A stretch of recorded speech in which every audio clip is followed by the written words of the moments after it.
एक बार गौतम बुद्ध भ्रमण करते हुए एक गांव में पहुंचे।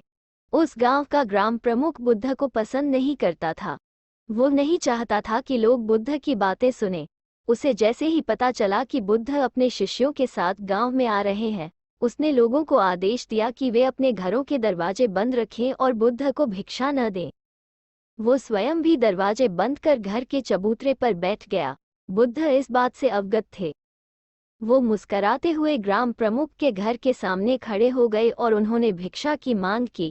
ग्राम प्रमुख आग बबूला होता हुआ उठा और बोला, अरे मुस्टंडे सन्यासी, भागो यहाँ से।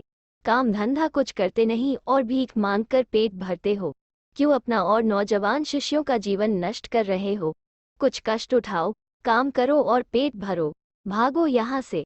बुद्ध स्थिर खड़े सब कुछ सुनते रहे, फिर बोले, महोदय, मेरी एक शंका है, क्या आप उसका निवारण करेंगे? क्या शंका है?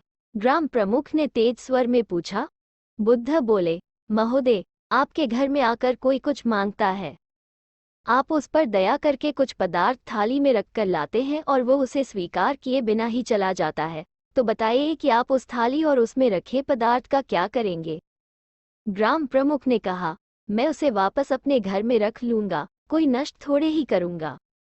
बुद्ध मुस्कराते हुए बोले, महोदय, उस दशा में आपका सामान आपके पास ही रहा न। वो बुद्ध की बात समझ नहीं पाया, इसलिए उसने उनसे अपनी बात को स्पष्ट करने के लिए कहा। तो बुद्ध बोले, आपके घर आकर हमने भिक्षा मांगी और आपने उसके उत्तर में हमें गालियां दी और भला बुरा कहा।